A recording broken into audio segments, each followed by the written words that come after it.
Assalamualaikum warahmatullahi wabarakatuh. Selamat siang Bapak Ibu. Hari ini Senin 18 Oktober 2021, saya Joko Sulistyo akan melaksanakan uji kinerja di SMP Negeri 1 Kanigoro Kabupaten Blitar untuk PPG dalam jabatan tahun 2021 Angkatan 3 Seni Rupa Universitas Negeri Surabaya. Ini adalah nomor UKG saya, yaitu 201508648375. Terima kasih. Assalamualaikum warahmatullahi wabarakatuh. Waalaikumsalam. Waalaikumsalam warahmatullahi wabarakatuh. Oke, selamat siang ya ini anak-anak. Ketemu lagi kita di pembelajaran daring menggunakan Gmeet.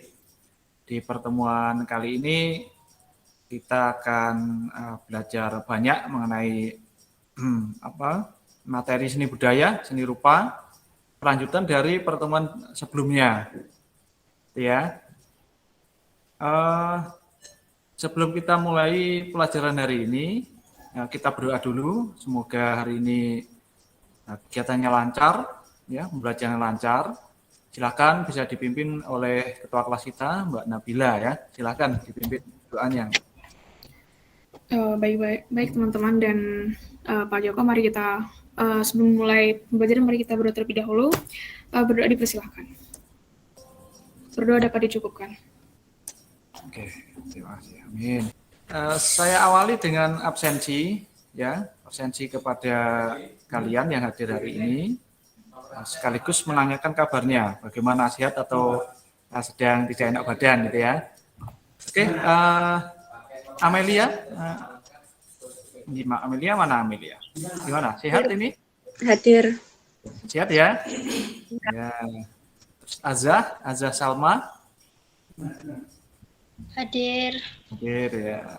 Oke, Devi Rizky. Hadir Pak Joko. Ya, gimana untuk pelajaran yang lain-lain lancar ya? Alhamdulillah lancar Pak. Oke, dan ada Nabila, Luistina, Hadir Sita, Pak. terus Putri, Diana Lestari. Hadir. Oh ini ya Putri ya. Terus Mas Randy. Ya, hadir. Ya, ini cowok sendiri yang hadir hari ini ya. Kemudian Mbak Rosa. Hadir. Alhamdulillah, ya. Tessa, Okta. Hadir Pak. Ya, mana Tessa Okta? Oh ya, siap semua ya ini ya. Ya Terus Pak. Ilva Nur Azizah. Hadir Pak. Oke, hadir. Alhamdulillah, ini tadi sudah terkonfirmasi hadir sejumlah 10 siswa ya. Untuk teman-teman yang udah hadir, kita nanti akan adakan meeting lagi atau mungkin nanti hasil pembelajaran kita akan kita share ke grup WA kita gitu ya, untuk direview teman-teman yang tidak bisa hadir. Kita langsung ke pembelajaran kita, yaitu seni budaya, seni rupa ya. Pak Joko ingin ini dulu, sebelum kita ke materi, Pak Joko ingin memberi motivasi ke kalian agar pembelajaran kita ini nanti kalian punya motivasi yang lebih ya, terus minat mempelajarinya lebih baik lagi ya. Hubungannya dengan materi kita nanti yaitu ragam hias. Nah, ragam hias itu sesuatu yang ada di sekitar kita, di sekitar kalian ya. Misalnya contoh ini yang misalnya Azah Salma. Ini menggunakan background yang ada corak atau motif contoh ragam hias gitu ya.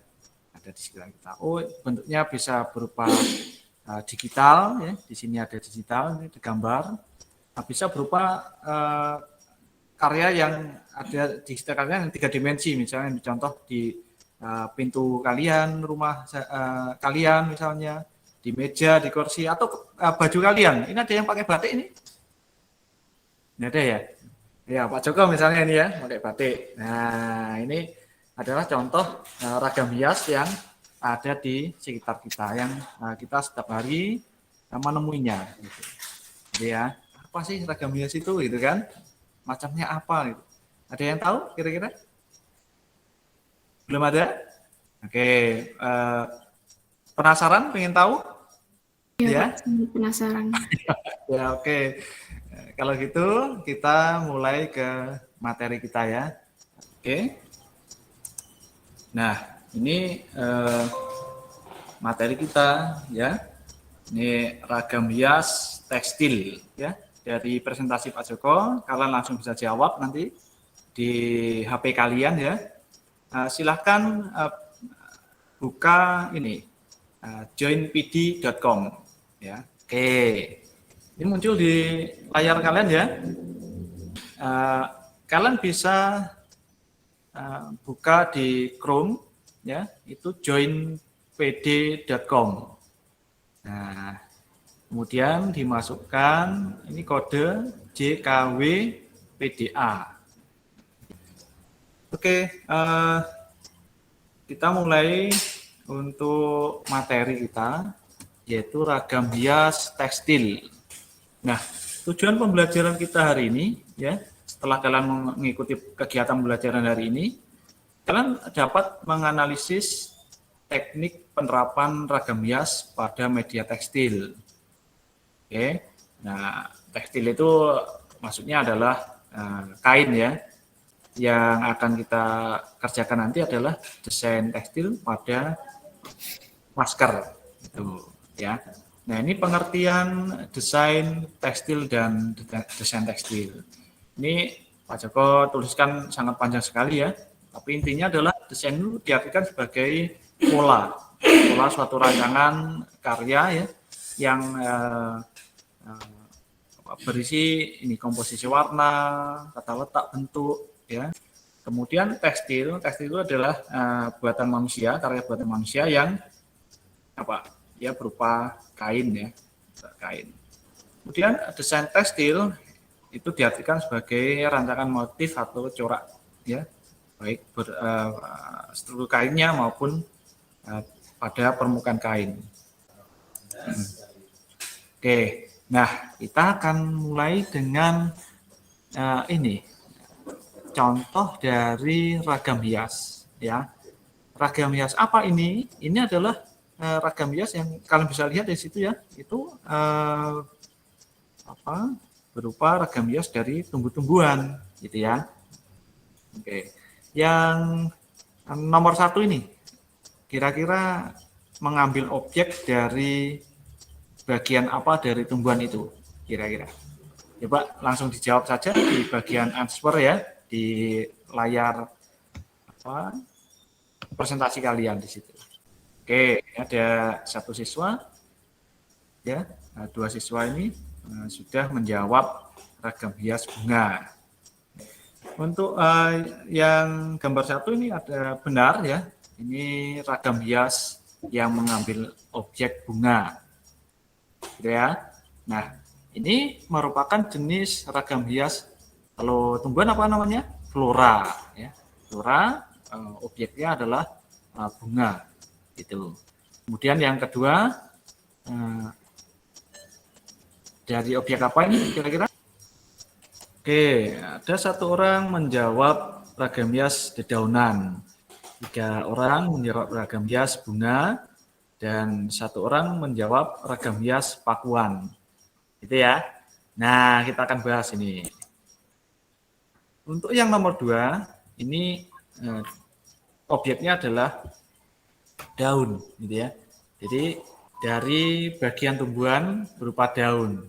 Nah, ini disebut dengan ragam hias flora daun-daunan, gitu ya. Yang terakhir ini, gambar 3. Ini kalau menurut kalian ragam hias dari objek apa ini kira-kira? Nah, lihat. Ya, ragam hias pakuan. Benar ya? Itu ragam hias dari objek tanaman, ya, paku-pakuan. Mulai dari ini ada bunganya, ya, ada bagian dari daunnya dan lain-lain. Itu ya. Ada yang tanyakan dari sini? Kita lanjut ke bagian berikutnya. Nah, di sini ada 3 contoh juga ragam hias, ya, yang berbeda-beda ini. Nah, untuk gambar 1, kalian bisa lihat di situ ya, objeknya berwarna biru. Nah, kira-kira ini ragam hias apa ini kira-kira? Coba, ya akan dijawab.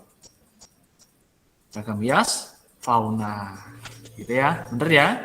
Kenapa ini ragam hias fauna? Ada yang bisa jawab? Permisi Ya. Pak, izin menjawab. Ya, silahkan. Disebut ragam hias fauna karena objek di situ berupa apa namanya dari kupu-kupu gitu Pak. Oh ya, dari kupu-kupu, dari hewan ya, dari objeknya hewan. Nah, ini benar ya. Untuk fauna itu objeknya adalah dari hewan atau binatang. Jadi objek yang diambil dari hewan itu kita sebut dengan ragam hias fauna, gitu ya. Kemudian yang gambar kedua ini, silakan. Ada berapa orang yang menjawab dengan benar dan kurang tepat ini? Ada enggak yang menjawab yang kurang tepat? Coba yang gambar kedua. Oke, ada 4 orang menjawab ragam hias geometris, ada 1 orang yang menjawab masih ragam hias fauna, gitu ya. Nah, ini yang gambar 2 ini, yang benar adalah ragam hias geometris, ya. Kenapa ragam hias geometris? Ada yang bisa menjelaskan ini? Dari jawabannya? Coba, selain Mbak Nabila, coba. Mbak Devi, coba. Karena memiliki pola yang sama. Ini pola yang sama, salah satunya. Kemudian, unsur-unsur rupa yang digunakan dalam membuat ragam hias itu diambil dari unsur geometrik. Misalnya adalah segitiga, ya. Di situ ada segi 8, gitu kan? Nah, itu adalah unsur-unsur yang berupa geometrik. Itu disebut dengan ragam hias geometris. Meskipun ini muncul di situ gambar bunga ya, tapi dia dibuat dari unsur geometris, sehingga kita sebut dengan ragam hias geometris. Kemudian yang gambar ketiga ini, nah ini coba ini termasuk ragam hias apa? Abstrak semua ya, oke benar ya. Nah, ini yang gambar ketiga adalah ragam hias abstrak. Kenapa ini disebut dengan ragam hias abstrak dari gambar ini? Ada yang bisa menerangkan kira-kira dari kalian? Silakan. Ini ada Tesya, ada Salma, silakan. Silakan lebih aktif lagi ya anak-anak ya. Jadi kalau aktif kita nanti akan mendapatkan banyak sekali pengetahuan baru ya.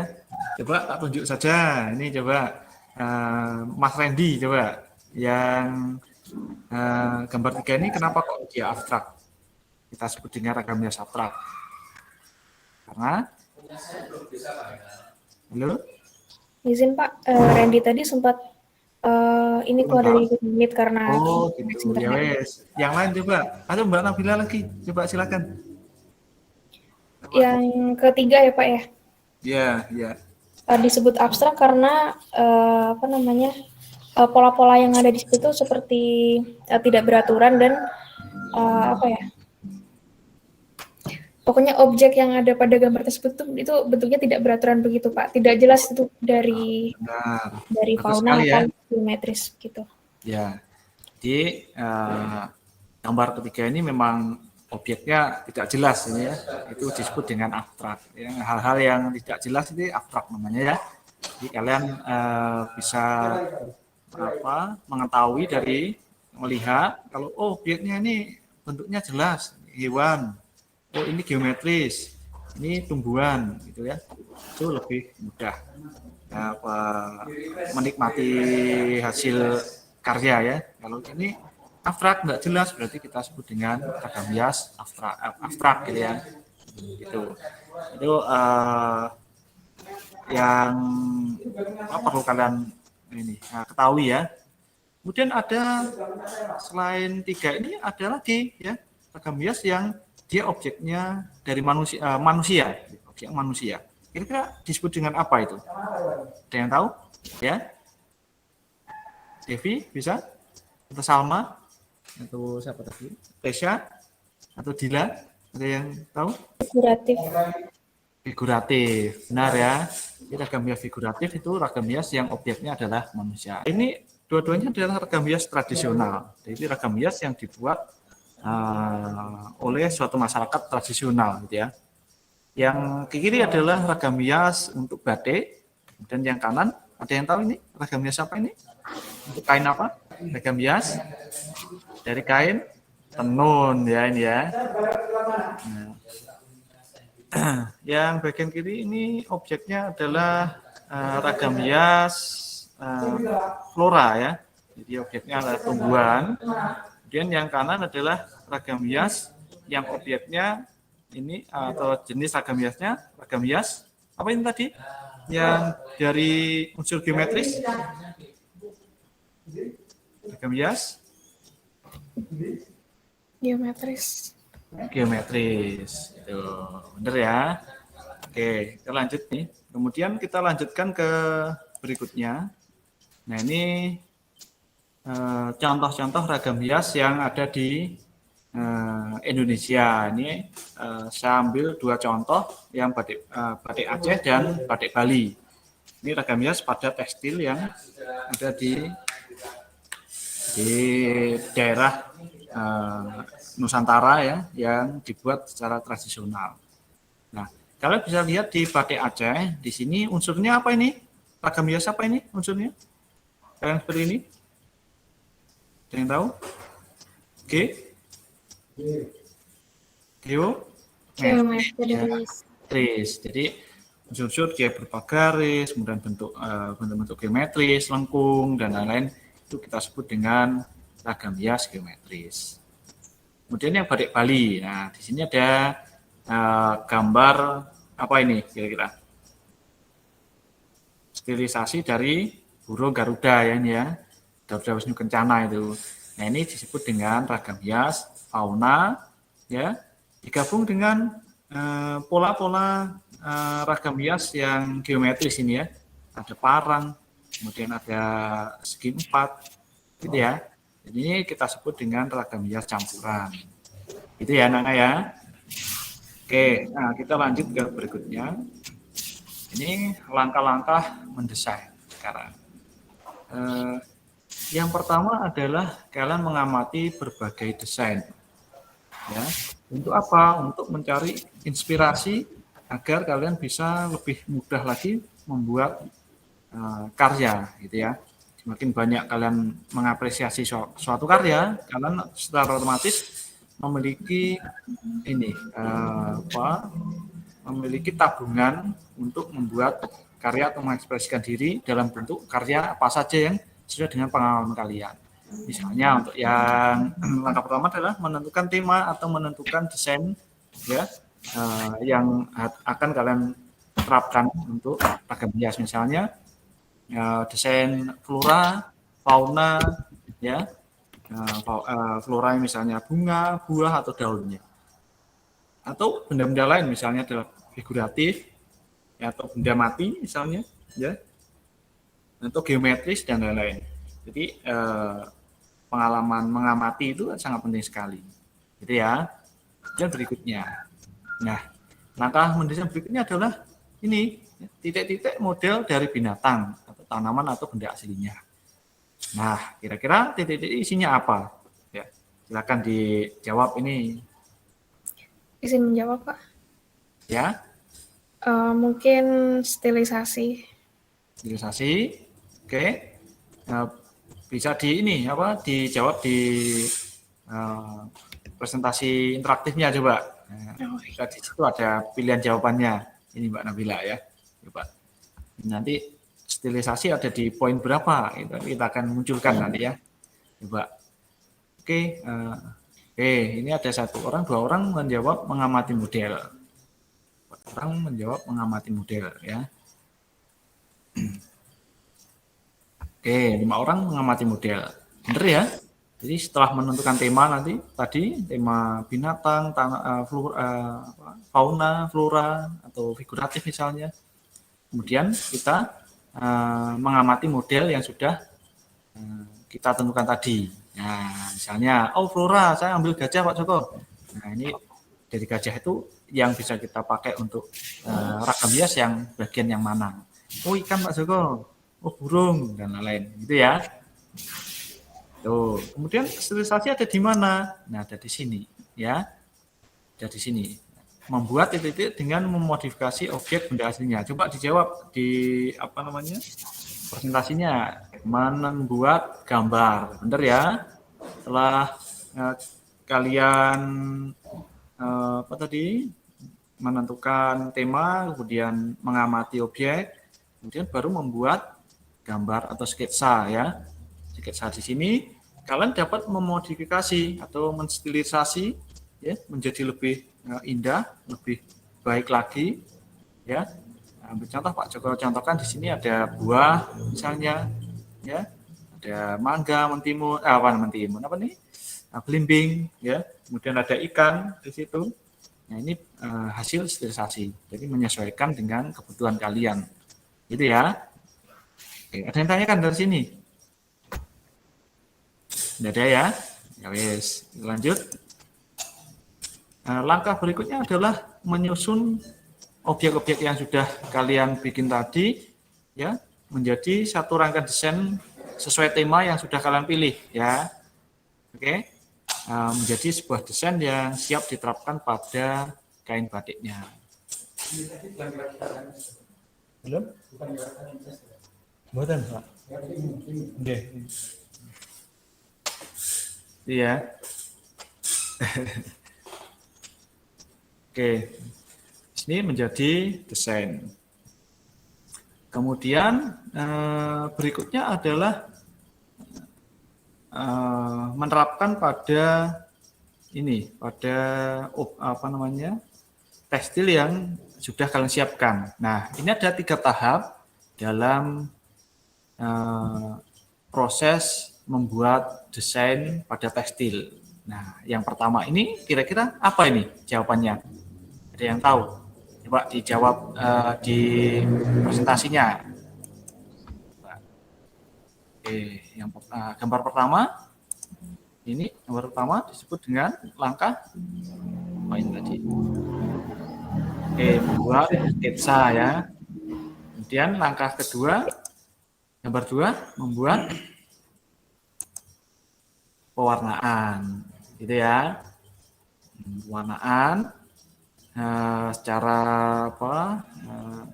sesuai dengan yang diinginkan. Baru tahap ketiga apa ini kira-kira? Ada yang tahu? Coba jawabannya ada berapa ini menjawab benar ini? Oke, ada 4 siswa ini ya, 5 ini finishing atau penyelesaian. Di tahap yang terakhir ini adalah penyelesaian dari proses penerapan ragam hiasnya pada kain batik gitu ya. Mulai dari sketsa, kemudian pewarnaan, kemudian finishing. Nah, finishing ini biasanya ditambahkan dengan detail dari objek yang sudah kalian siapkan tadi itu. Gitu ya. Kemudian di sini ada contoh-contoh karya ragam hias pada tekstil ya. Ini saya ambilkan contoh desain batik kombinasi ya dengan bermacam-macam tanaman, binatang dan ya, yang telah dimodifikasi ya. Ada yang figuratif dan lain-lain. Gitu ya.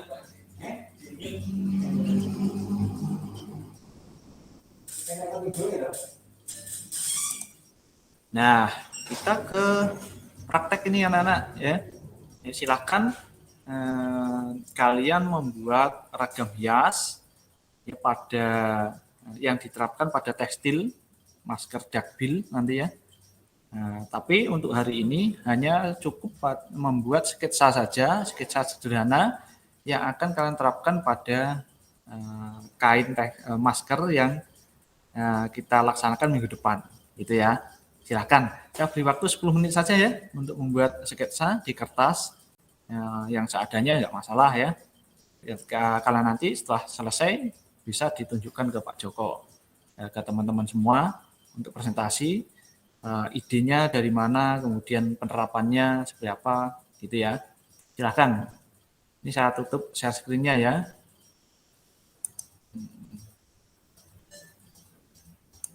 Oke, sebelum saya tutup ini ada yang tanyakan? Si Pak izin bertanya. Ya, silakan. Ini kan Pak misalnya menggunakan objek dari floral atau fauna gitu ya Pak. Nah itu nanti jika distilisasi bentuknya tuh jadi lebih terkesan kaku kayak geometris gitu Pak. Jadi nanti dia itu termasuk dalam geometris atau masuk dalam flora fauna gitu Pak. Oh ya, itu berarti stilisasi yang sangat ekstrim gitu ya maksudnya ya. Iya Nah, Pak, itu, bentuknya jadi kaku gitu. Awal idenya, kemudian proses pembuatannya kalau diawali dari geometris ya, itu disebut dengan sesuai dengan objeknya. Misalnya, saya bikin gambar bunga, kemudian saya buat ini bersudut-sudut misalnya, ada sudut-sudutnya, misalnya gitu kan ya. Iya, Seolah-olah itu geometris. Nah, itu tetap disebut dengan karya flora. Gitu ya. Paham ya? Karena kita awali dari objek yang berupa ini penggambarannya berupa stilisasi dari objek flora atau bunga tadi itu. Jadi ya, Mbak Nabila. Baik Pak, terima kasih. Mbak Nabila membuatnya dari bentuk-bentuk yang geometris, misalnya, saya bikin segitiga dulu lah Pak Joko, nanti tak rangkai jadi bentuk bunga. Nah, itu disebut dengan ragam hias geometris. Terima kasih Pak Joko. Oke, Mbak Nabila, boleh dipresentasikan Mbak Nab? Iya, baik. Jadi untuk polanya sendiri saya membuat kombinasi dari floral yaitu daun-daunan dan dari unsur geometris begitu. Untuk unsur geometrisnya sendiri ada belah ketupat. Begitu. Dan bagian tengah ini diisi dari seperti potongan dari daun-daunnya begitu. Iya. Itu nanti penerapannya pada kain dakbil, masker dakbilnya di bagian mana ini, Mbak Nabila? Nanti ada dua alternatif Pak. Yang pertama itu ada digunakan di seluruh bagian dakbilnya, dan ada alternatif satunya itu mungkin cuma diletakkan untuk seperti dibikin misalnya ini nanti sebentar, saya nggak ada masker deh. Misalnya nanti untuk maskernya kan seperti ini ya Pak bentuknya. Lalu seperti ini nanti mungkin cuma seperti dikasih pola di sininya saja gitu Pak. Jadi tidak secara keseluruhan begitu. Oke. Berarti bagian dari sisi dari masker itu ya? Iya Pak. Istilahnya hanya sebagai hiasan yang minimalis dan untuk mempercantik saja itu ya, tidak secara keseluruhan ya. Benar. Oke, saya rasa sangat baik sekali idenya dari Mbak Nabila, karena memang saat ini sedang ngetren juga untuk desain yang minimalis tradisional gitu ya. Oke, bagus. Saya rasa cukup ya untuk presentasi karena waktunya terbatas. Nah, kita bisa akhiri ya. Sebelum kita akhiri, kalian kita coba untuk merefleksi apa yang kita pelajari hari ini, gitu ya. Kalau menurut kalian setelah kita belajar beberapa menit yang daring ini ya, kalian mendapatkan pengetahuan baru seperti apa ini tadi? Ya, coba simpulan dari pembelajaran kita, gitu ya intinya ya. Kalian mendapatkan pengetahuan baru apa dari pelajaran kita tadi mengenai ragam hias? Coba ada yang bisa menjawab, gitu, menyampaikan kira-kira? Yang aktif ini tadi Mbak Nabila ya, sama Mbak Devi. Yang lainnya gimana ini? Diam saja ini ya. Mbak Rosadila bisa menyampaikan? Atau Mbak Nabila lagi aja lah ya. Silakan Mbak Nabila menyampaikan ke kita apa yang didapatkan dari pelajaran kita hari ini. Baik. Kalau kesimpulannya menurut saya itu hari ini jadi lebih tahu mengenai ragam hias dan terutama jenis-jenisnya, klasifikasi jenis-jenisnya seperti itu. Karena saya sendiri sebenarnya cuma tahu ragam hias itu masih sebatas sekilas saja gitu, belum tahu itu jenis-jenisnya ada yang geometris, ada yang floral, ada yang figuratif seperti itu. Setelah itu ada juga untuk lebih tahu mungkin gimana ya, bagaimana menggunakan atau memfungsikan ragam hias tersebut gitu di produk-produk tekstil seperti itu sih Pak. Ya, bagus sekali ya. Ini teman-teman yang lain bagaimana? Ada yang ditanggapi lagi? Sudah? Ya, sudah. Terima kasih Mbak Nabila telah memberikan simpulan dari pelajaran kita hari ini, yaitu mengenai ragam hias, yang di sana ada ragam hias flora, fauna, geometris, figuratif, gitu ya, dan ada yang abstrak. Nah, ini Pak Joko harapkan bisa sebagai bekal kalian dalam mempelajari banyak hal di kehidupan kalian sehari-hari, termasuk penerapan ini ragam hias itu di keseharian kalian, misalnya dalam pemilihan motif batik yang cocok dengan kalian misalnya. Oh, misalnya saya mau kondangan ke keponakan misalnya, diajak ibu. Saya pakai motif batik yang seperti apa? Warnanya apa? Gitu ya. Nah, itu adalah bagian manfaat, salah satu manfaat dari kita belajar ragam hias. Misalnya kalian akan pergi ke pantai. Nah, misalnya ini saya pakai ragam hias yang seperti apa biar nanti foto-fotonya itu match dengan kondisi di pantai. Gitu ya. Pastilah ragam hias yang yang hubungannya dengan pantai, misalnya adalah fauna ya, yang ada di pantai, misalnya ikan dan lain-lain. Nah, itu adalah salah satu dari manfaat kalian mempelajari ragam hias di pelajaran kita hari ini. Itu ya. Ada yang tanyakan sebelum kita akhiri pelajaran hari ini, anak-anak? Tidak ada Pak Joko, sudah jelas. Sudah jelas ya. Oke. Kalau sudah, kita bisa akhiri pelajaran hari ini ya. Untuk pertemuan berikutnya, kita akan melanjutkan pada penerapan di masker dakbil sekaligus pewarnaan untuk desain kalian, gitu ya, minggu depan. Pastikan kalian menyiapkan maskernya ya, kemudian pewarna dan alat gambarnya, gitu. Oke. Nah, saya berterima kasih sekali kepada kalian sudah bisa ikut meet hari ini ya. Sampaikan salam ke orang tua, semoga sehat semua ya. Kita bisa pertemuan tatap muka di sekolah suatu saat nanti ya, karena kita belum sempat bertatap muka ya. Oke. Kalau tidak ada pertanyaan, saya bisa akhiri pelajaran hari ini. Silahkan dipimpin doa oleh ketua kelas kita, Mbak Nabila, untuk mengakhiri pelajaran hari ini. Silakan. Baik, sebelum mengakhiri kegiatan pembelajaran hari ini, mari berdoa menurut kepercayaan masing-masing. Berdoa dipersilahkan. Berdoa dapat dicukupkan. Oke. Alhamdulillah. Terima kasih untuk kalian semua. Jaga kesehatan, tetap jaga semangat belajarnya ya. Jangan sampai kendor. Oke. Saya akhiri. Assalamualaikum warahmatullahi wabarakatuh. Waalaikumsalam. Terima kasih Bapak. Ya, terima kasih.